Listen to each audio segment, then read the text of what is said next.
Hey and welcome to another video. So in this video, we would be looking at how to create a T flip-flop using just multiplexers. Uh, Before this video, I hope you guys watch or learn what is a multiplexer, what is a mux, which is the multiplexer, what is a D flip-flop, what is a T flip-flop, and now we will then learn how to make T flip-flop from multiplexers.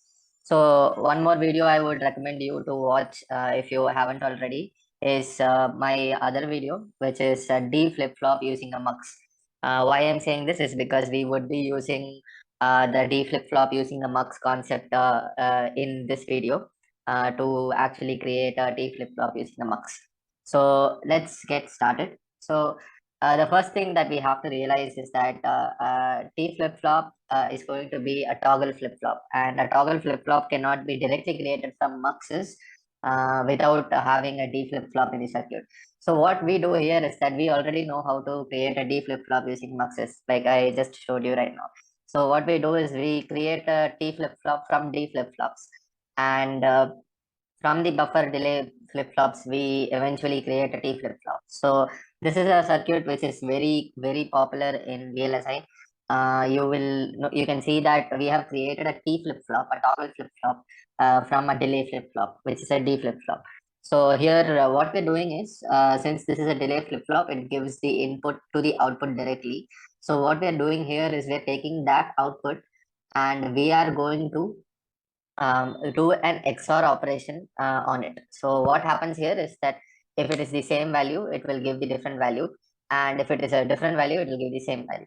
So the thing is, what happens here is that since you are going to give the same input as output, it is going to perform an XOR operation, and always it will be toggling as long as the clock edge is positive.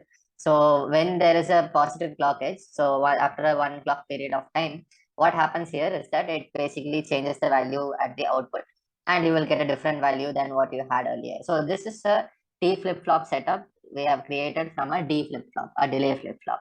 So this is going to be our golden reference. So let's see how we can kind of create a D flip-flop using muxes. So earlier I had pulled a circuit into the window, which is a D flip-flop using a mux. So let me just quickly explain how this works. Please refer to the video for a detailed explanation.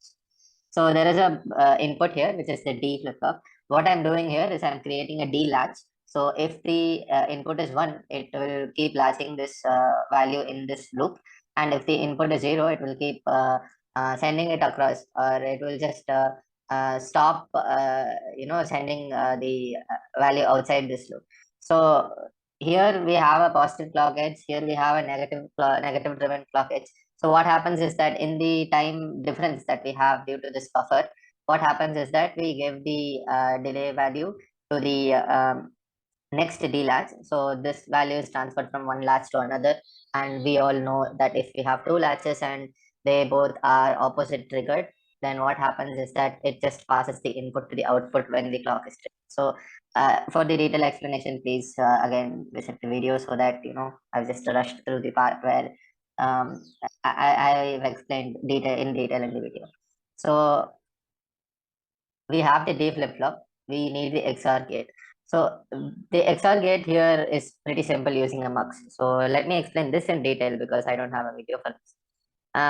So the B here, you can always assume the mux equation. The mux equation is going to be something like uh, here it's IN0. So we are going to have IN0 B bar plus IN1 B. Why is this the mux equation? It's because if it's B is 0, then IN0 will be triggered, B is 1, IN1 will be triggered. So here we are going to have B bar IN0 plus B IN1.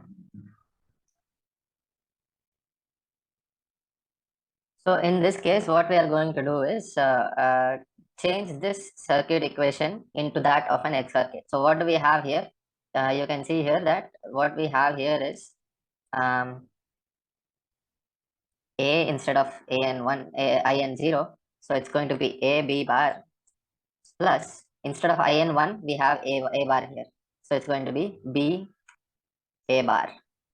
which is nothing but the equation for the XOR gate. So what we are doing here effectively is we are creating an XOR gate using just a single multiplexer.